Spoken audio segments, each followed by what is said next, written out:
आचार्य शांति सार मुनि महाराज की जय बोलो आचार्य विद्यानंद मुनि महाराज की जय बोलो धीर सेन मुनि महाराज की जय बोलो आरिका सुतमती माता जी की जय बोलो आरिका भरतमती माता जी की जय बोलो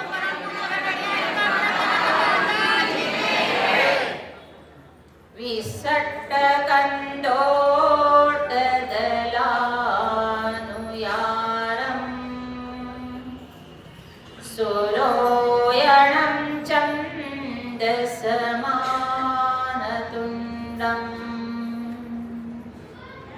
घोनासियं चं पयपोपसोहं तं गोमटेशं बनमामि नित्यं बनमामि नित्यं बनमामि नित्यं। महानुभाव, आज दशलक्षण का कितवा दिन है? 5वां दिन है। फिर आज का जो धर्म है उत्तम सत्य धर्म है। क्रोध मान माया लोभ के अभाव में सत्य धर्म प्रकट होता है, क्योंकि क्रोध के वशीभूत होके भी असत्य बोलता है, मान कषय से भी बोलता है, माया चल में तो असत्य बोलता ही है, लोभ कषय में भी असत्य बोलता ही है। तो इसलिए ये कषायों के अभाव में क्या होता है? सत्य धर्म का पालन होता है। तो सत्य जो है जैसा है वैसा ही कथन करना, इसका नाम है सत्य है। लेकिन सत्य में भी प्रकार है, अपेक्षाकृत होता है, उसको सत्य कहा जाता है। एक उदाहरणार्थ, जैसा भगवान महावीर बालक थे, तो बालक अवस्था में उनके साथ खेलने वाले मित्र लोगों ने बालक महावीर राजकुमार कहाँ है पूछा, तो त्रिशला माता ने कहा कि ऊपर है। फिर जब ऊपर गए तो वहां नहीं दिखे, तो सीधा तीसरे मंजिल पे गए थे, तो उनके सिद्धार्थ पिताजी को पूछा, तो उन्होंने कहा नीचे है। फिर ऊपर माता ने ऊपर कहा, पिता ने नीचे कहा, तो किसी का तो असत्य तो हुआ ही नहीं। लेकिन व्यवहार या नए की अपेक्षा से और अपेक्षा से वो सत्य कैसे है? तो माता ने जो कहा था वो दूसरे मंजिल पे थे, तो इसलिए वो सत्य था। पिताजी जो कहे थे उनसे नीचे के मंजिल में थे, इसलिए उन्होंने नीचे कहा था। तो इस प्रकार से अपेक्षाकृत कहा जाता है। तो 10 प्रकार के सत्य बोला जाता है। कितने प्रकार के सत्य बोला जाता है? 10 प्रकार के। देखो सुनो, आप सब याद भी रखना। जनपद सत्य, सम्मति सत्य, स्थापना सत्य, नाम सत्य, रूप सत्य, प्रतीति सत्य, संभावना सत्य, व्यवहार सत्य, भाव सत्य, उपमा सत्य। 10 प्रकार के सत्य होते हैं। तो जैसे बोलते हैं जनपद सत्य, जन जो बोला जाता है, जैसा आप बोलते हैं दूध, कन्नड़ में हालू, इंग्लिश में मिल्क, फिर मिल्क कहो, हालू कहो, दूध कहो, सत्य ही है, झूठ थोड़ी है। तो भाषा में जो जन जिन जिन भाषा में जो बोलेंगे वो सत्य है, उसका नाम है जनपद सत्य। फिर सम्मति सत्य। सम्मति सत्य में क्या होता है? जैसा राजा के रानी को ही है देवी करके बोला जाता है, लेकिन बहुत से लोग कॉमन में भी देवी करके बुलाया जाए, किसी को रानी कहते बुलाया जाए। राजा की पत्नी ही रानी होती है, लेकिन किसी को रानी भी कहते हैं। तो ये सम्मति सत्य है, मान्य है। सम्मति का अर्थ क्या है? लोग को मान्य है। फिर उसके बाद स्थापना सत्य, स्थापना जो किया जाता है, जैसा एक पाषाण की मूर्ति बनाई जाता है, उसमें भगवान आदिनाथ भगवान, महावीर भगवान, पार्श्वनाथ भगवान, ये स्थापना किया जाता है। स्थापना में दो प्रकार है, तदाकार स्थापना, अतदाकार स्थापना। जैसे के वैसे ही रूप पाषाण में, सोने में, चांदी में बना के भगवान का स्थापना करना, ये तदाकार स्थापना है। और चावल, लवंग, पुष्प में वो भगवान की स्थापना करना अतदाकार स्थापना है।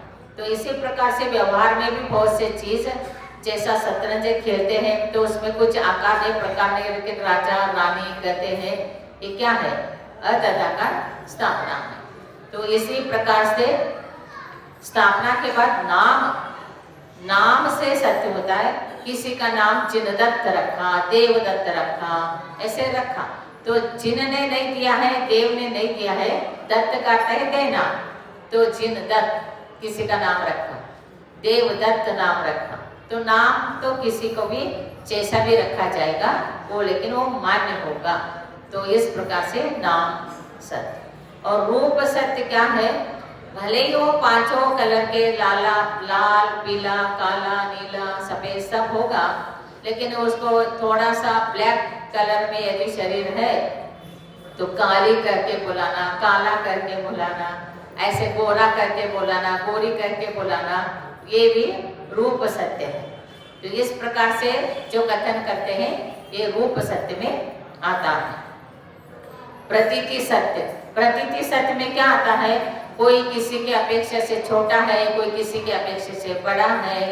तो जैसा नींबू है, बादाम है, तो नींबू को छोटा कहेंगे, बादाम को छोटा कहेंगे, नींबू को बड़ा कहेंगे। तो नींबू किस अपेक्षा से बड़ा है, किस अपेक्षा से छोटा है?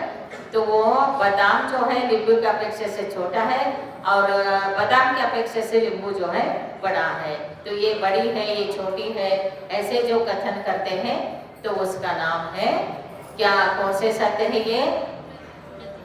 प्रतीति सत्य, अपेक्षा से कहा जाता है। प्रतीति सत्य के बाद अब होता है संभावना सत्य। संभावना सत्य में ऐसे कहा जाता है, इंद्र के अंदर ऐसे शक्ति है वो मेरू पर्वत को भी पलट सकता है, ऐसे कहा जाता है। संभावना, वो संभावित है, करता नहीं है वो, लेकिन इस प्रकार से कथन करना संभावना सत्य। कोई भी चीज को ऐसे बोलते हैं, हनुमान तो 2-4 जड़ी बूटी लेके आए, उनको मालूम नहीं था, और लक्ष्मण को जब शक्ति बाण लगा तो पर्टिकुलर यही वनस्पति से ये दूर होगा, ये जो शक्ति बाण लगे हैं उसको मालूम नहीं था। तो ऐसे ही अंदाज में लेके आए थे, 6-7 पेड़ लाए तो वो पर्वत को ही ले आए, ऐसे हिंदू लोग कहने लग गए। तो जैसा आप मार्केट में से कोई चीज लाने के लिए कहा, तो 1-2 लाने के लिए कहा तो 10-15 लाए, तो पूरा मार्केट को ही लेके आए, बोलते हैं कि नहीं? ऐसे बोलते हैं ना। तो उसी प्रकार से वो बोला जाता है।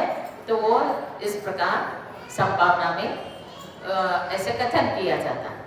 फिर व्यवहार सत्य, व्यवहार में कैसे सत्य है? कोई भी चीज उसी से बनता नहीं है, लेकिन उसका ज्ञान देता है। व्यवहार जो है सत्य का ज्ञान देता है, लेकिन कथन करने में अलग कथन करता। जैसा कहा घी का घड़ा, दूध का घड़ा, तो घड़ा तो दूध से बना हुआ नहीं रहता है, घी से बना हुआ नहीं रहता है। तो जिस घड़ा में दूध है उस घड़ा को ले आएंगे, लेकिन वो व्यवहार में क्या कहा? दूध का घड़ा, घी का घड़ा, रस का घड़ा कहा ना। घट किससे बनता है? मिट्टी से बनता है, या सोने का होता है, चांदी का होता है। लेकिन इस प्रकार कथन करना, ये सब जो है, जैसा आप लेडीज है तो चूड़ी डाल के आए बोलते हैं, तो हाथ में चूड़ी डालते हैं कि चूड़ी में हाथ डालते हैं? हाथ में चूड़ी डाल के आओ, ऐसे बोलते हैं। क्या कहते हैं? हाथ में चूड़ी डाल के आओ। तो हाथ में नहीं डालते, चूड़ी में हाथ डालते। लेकिन बोलने में कथन क्या आता है? आप देखो ना, विचार करो, आप रोज डालते हैं, चूड़ी में हाथ डालते कि हाथ में चूड़ी डालते हैं। तो ऐसे ही हर चीज ये जो कथन किया जाता है लेकिन वो व्यवहार जो है सत्य की तरफ ही ले जाता है, इसलिए वो व्यवहार भी सत्य ही है।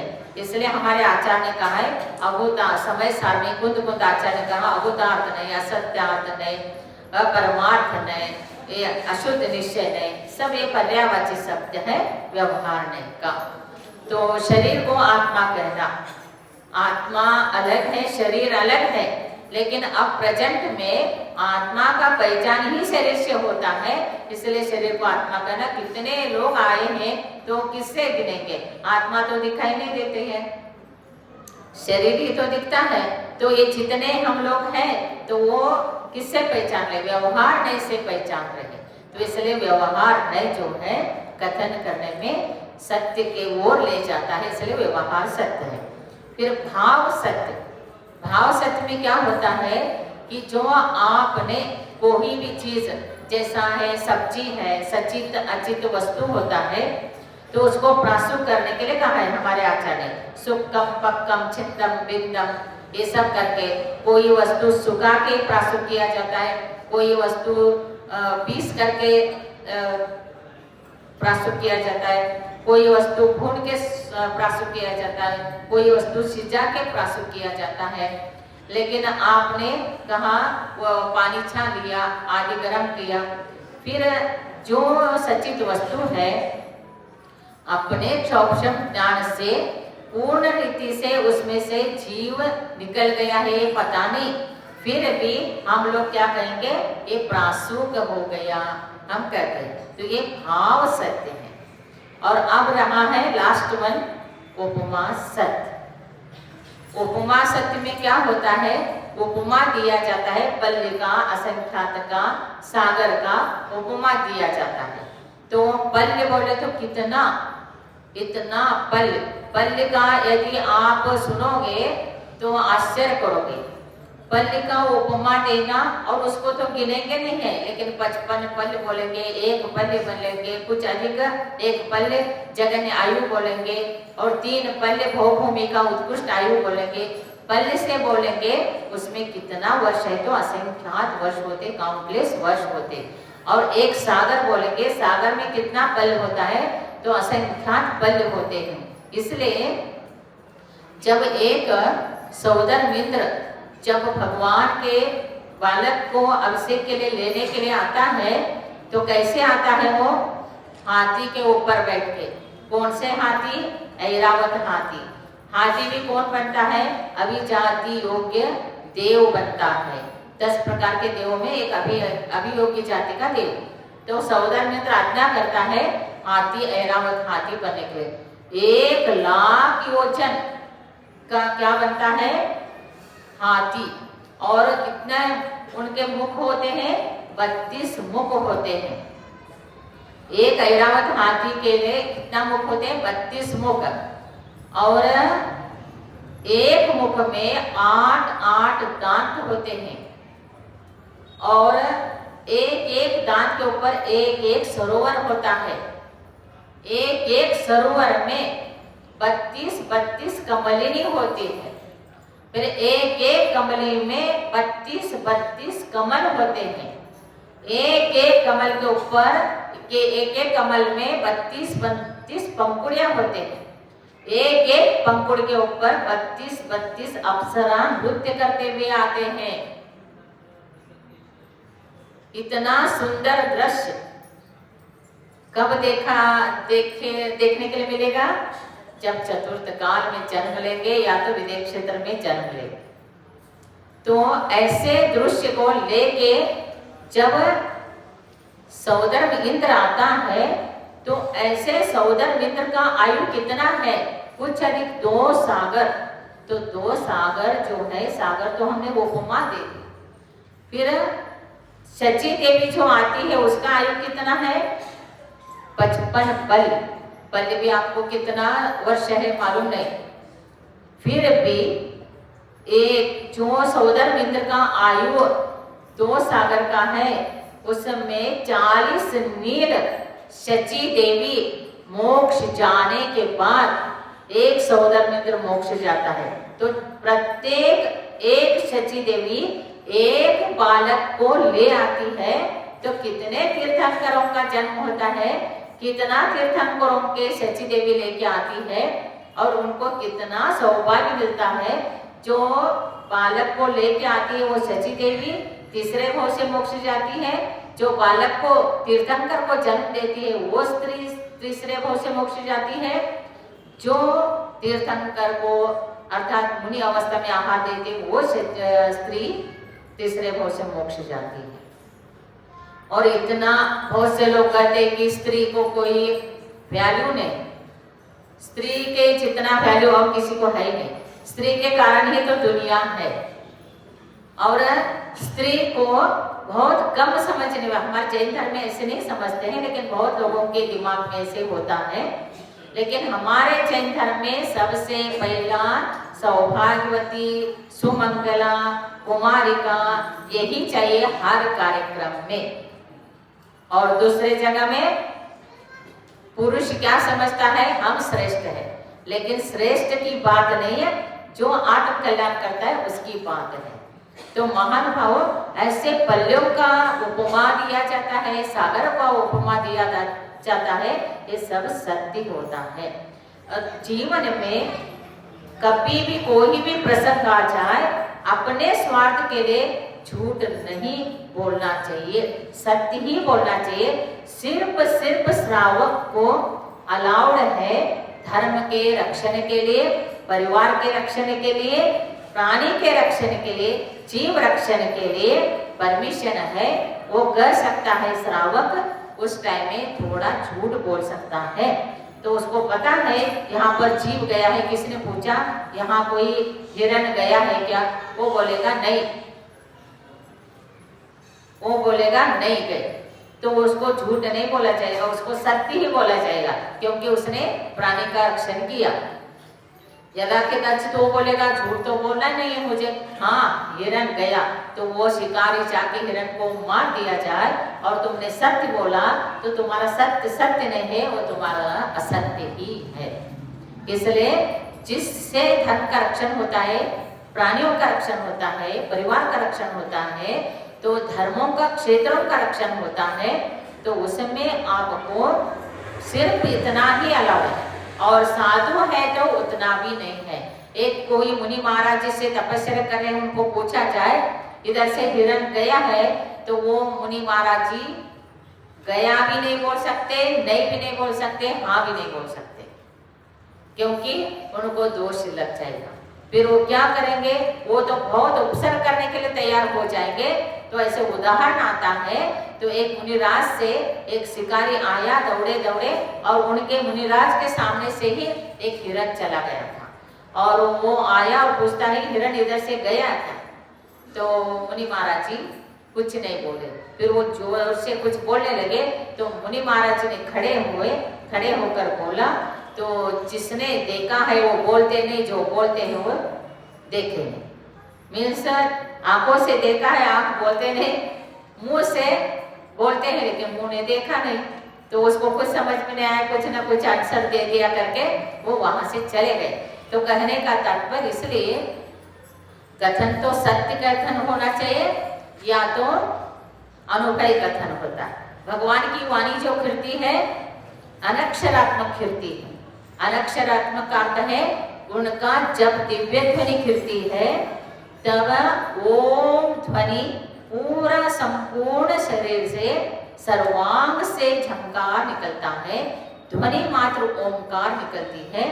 लेकिन मगध जाति का देव जो है, जितने समोषण में 12 सभा में असंख्यात लोग बैठे हैं, उन सब को अपने अपने लैंग्वेज में समझ में आ जाए, इस प्रकार से मगध जाति का देव कन्वर्ट करता है भगवान की वाणी को।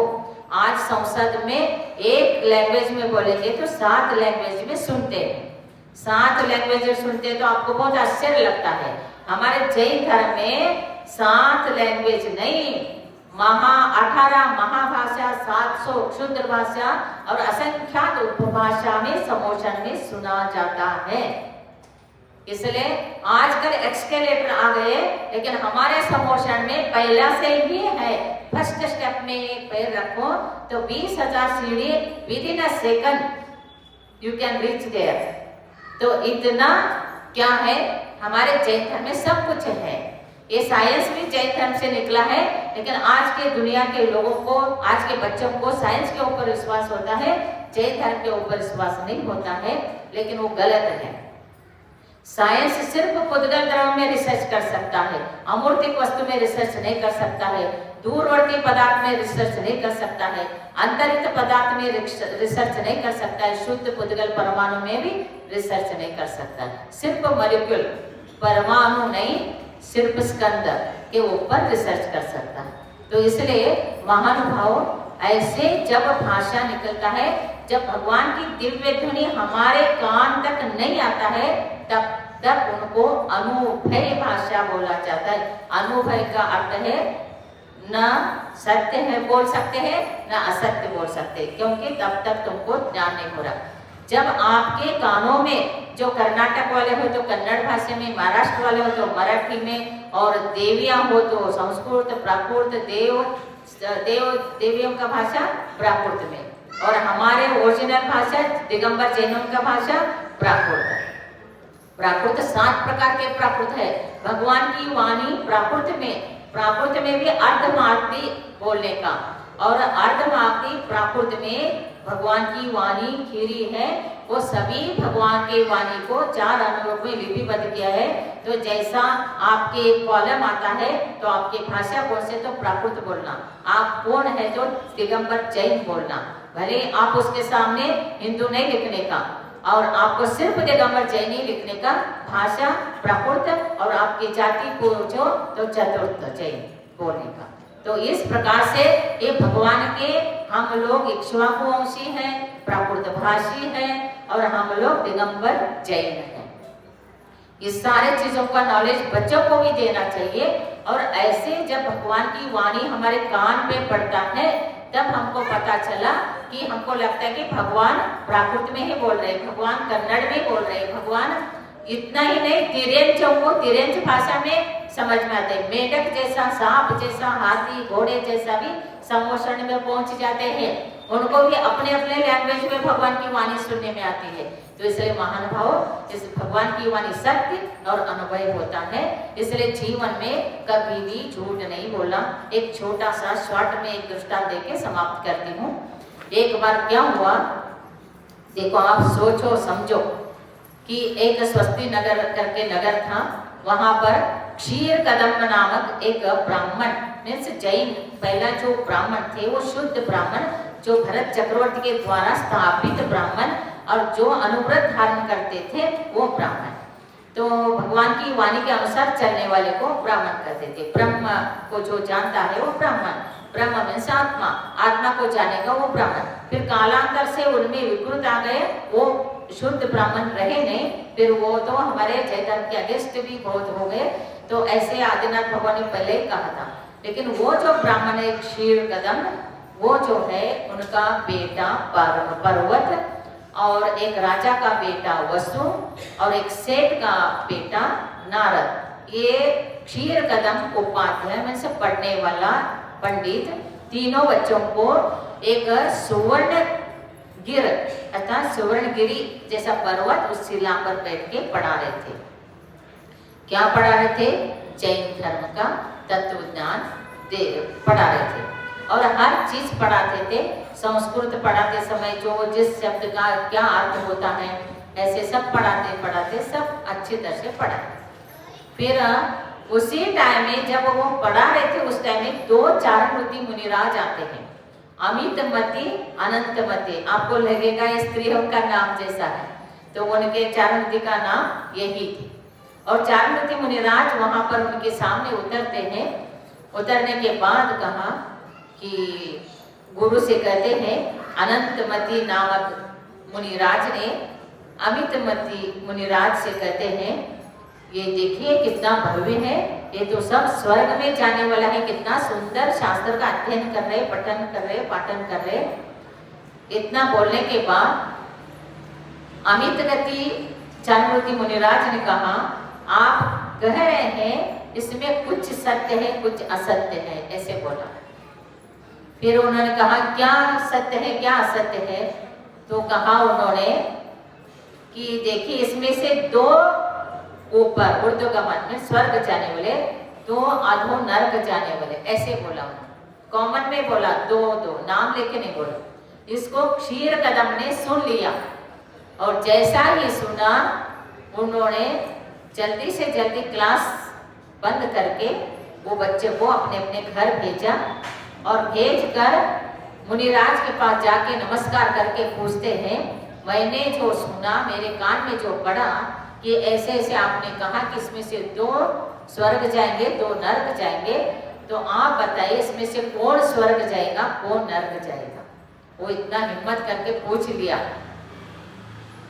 तब अमित गति मुनिराज ने कहा, देख क्षीर कदम, तुम और जो सेठ का पुत्र नारद है वो दोनों स्वर्ग जाएंगे, और जो तुम्हारा पुत्र पर्वत है वो और राजा का पुत्र जो वसु है वो नरक जाएंगे। ऐसे बोलने के बाद उनको संसार से विरक्ति, जगत का ये स्वभाव समय वैराग्य था, ये संसार असार है, धिक्कार है इस संसार को करके क्षीर कदम ने दीक्षा ले लिया और उनके जगह में पर्वत जो है बच्चों को पढ़ाने लगे।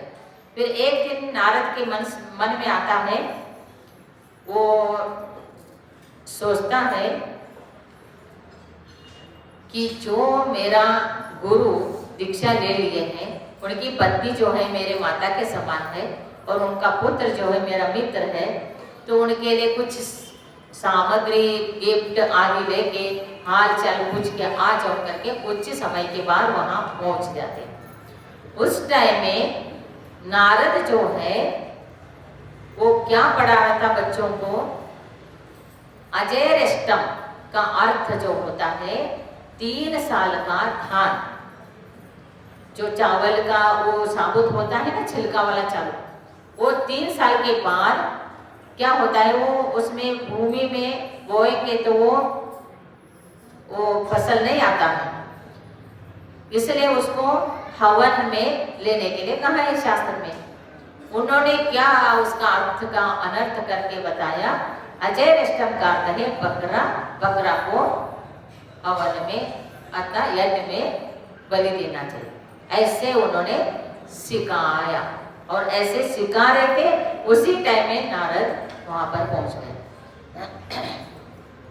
जैसा ही पहुंचा उनको शाप बैठ गए, इनके पिता ही मेरे गुरु, सबको समान पढ़ाया, इसका अर्थ सबको अच्छी तरह से बताया। इस अजैरेष्टम का अर्थ क्या है, ये 3 साल का पुराना धान बताया है और उसका गलत अर्थ करके ये ऐसे पढ़ा रहा है।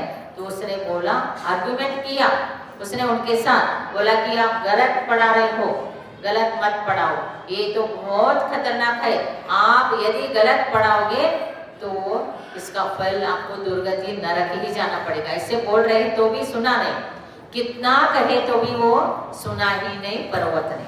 फिर उसने बोला कि इसका निर्णय करेंगे, ऐसे जब बोला फिर नारद ने बोला कहाँ निर्णय करेंगे, बोले कि वसु के पास, राजा के पास जाके निर्णय करेंगे।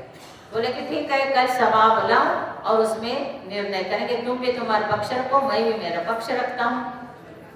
ठीक है। वो जैसे उसके माता को पता चला, वो माता को पता था ये गलत पढ़ा रहा है, इसका अर्थ गलत है, फिर भी वो बोले उसके बेटा को, तुम जो अर्थ कर रहे हैं, पढ़ा रहे हैं, ये तेरे को नरक गति ले जाएगा, ऐसे मत पढ़ाना। फिर भी उसने बोला नहीं, मैं ऐसे ही पढ़ाऊंगा, ये ऐसे ही अर्थ है। फिर राजा के पास जाना है बोला, तो उसके माँ शाम को जाके राजा को सब बोलती है, आपको मेरे के लिए एक वर देना था, आप मेरे को वर दो। तो उसने बोला जो चाहिए वो ले लो। फिर बोले कि मेरा बेटा जो कल सभा होगा उसमें जो मेरा बेटा बोलेगा वो आपको पक्ष लेना होगा, वो मेरा बेटा ऐसे कह रहा है, अजैरेष्टम का अर्थ ये। तो उसको पता चल गया ये तो गलत बोल रहा है, अब वर दे दिया है तो जो भी होगा होगा करके सभा में आए सभी तीनों। कौन कौन आ गए, पर्वत भी आ गया, वसु भी था, नारद भी। फिर सभा, बहुत बड़े सभा में जब पर्वत ने बोला अजयरष्टम का अर्थ है बकरा, फिर नारद ने बोला अजयरष्टम का अर्थ है 3 साल का धान।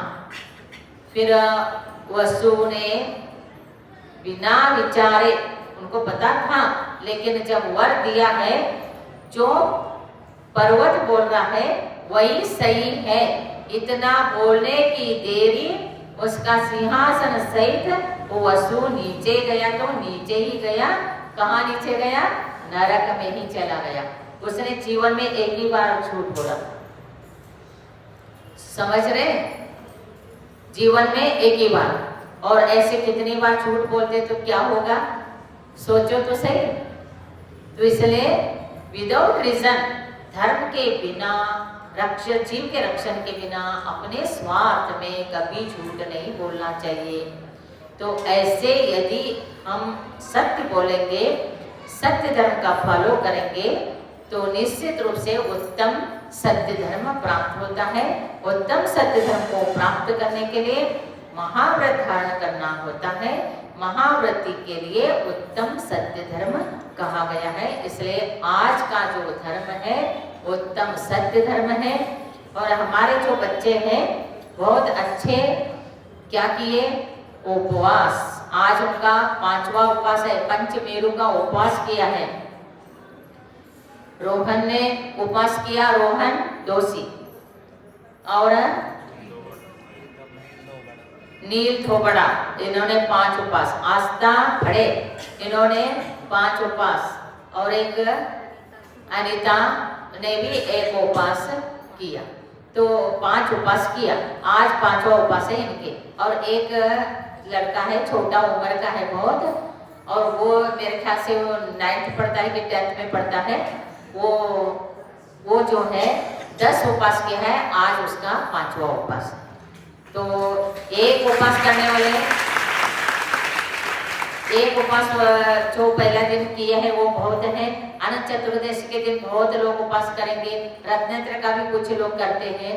तो अकलूज में बहुत सुंदर अच्छा श्रावक श्राविका है, कितने अच्छे हैं। तो जन के प्रति कितना देव गुरु शास्त्र के प्रति विनय, आदर और कितना भक्ति है। पूजा करते हैं, दशलक्षण के, षोडश कर्ण के, पूरा फुल ये मंदिर भरता है। बाहर पंडाल लगाए वो भी भरता है। तो इतना सुंदर तरह से इधर सभी जगह में करते हैं। लेकिन अपने भगवान की कृपा दृष्टि से इस साल हमारा जो 2025 का चतुर्मास अकलूज बाहुबली मंदिर में चल रहा है। तो वैसे ही हमारा दोपहर में प्रवचन होता है, तत्वा सूत्र के ऊपर अर्थ होता है, महावीर मंदिर में होता है। आज हमने भी पालकी के साथ, और ये बच्चे 5 उपवास किए हैं, तो इनके प्रति और आशीर्वाद रूप से, वात्सल्य से मैं भी सारे भगवान के भी दर्शन हो जाएंगे तीनों मंदिर का। तो मैं भी जाके तीनों मंदिर का दर्शन करके आए। आप सभी लोग थे। तो ये जो होता है धर्म प्रभाव होता है, सम्यक दर्शन की पुष्टि होती है। और जैन धर्म का जो प्रभाव होता है, कितना सात्विक, कितना सौम्य, कितना शांति से हम लोग कोई भी प्रोग्राम करते हैं, कोई भी जुलूस निकालते हैं, तो कितना अच्छी तरह से होता है। तो इसलिए आप सारे जितने भी अकलूज के श्रावक श्राविका है उनको भी मेरा आशीर्वाद, बाउल मंदिर के कमेटी को मेरा आशीर्वाद, और महावीर और मुनीश्वरत मंदिर वाले के कमेटी को मेरा आशीर्वाद। इसी प्रकार से मैं सबको आशीर्वाद, और जो ये बच्चे हैं इनके माता पिता, इनके परिवार जन को भी मेरा बहुत बहुत आशीर्वाद। इनके पत्नियों को, जिनकी शादी हुई है उनकी पत्नी को, और जिनके शादी होने वाले हैं, अच्छा पत्नी, धार्मिक पत्नी आ जाए और परंपरा धर्म रूप से चलता जाए। और पूरा अपने भावड़कर परिवार में भी, और इधर फेड़े परिवार, और यहाँ पर 3-4 दोषी, गांधी, भावड़कर और वही दोषी है, और फिर फड़े, ऐसे कहे 4 का नाम ले तो पूरा अकलूज कवर हो जाता है। तो ऐसे है, सारे हिंदी में आ जाते हैं। इसलिए बहुत धार्मिक लोग हैं, बहुत अच्छे लोग हैं। तो इसी प्रकार से धर्म प्रवाह करते रहे। और इसके बाद पंचमेरु का विधान होने वाला है। फिर उसके बाद आप लोगों का कार्यक्रम होने वाला है। तो वैसे ही बहुत अच्छी तरह से कार्यक्रम होगा। फिर मंगलमय कार्यक्रम होने के लिए मेरा बहुत बहुत आशीर्वाद।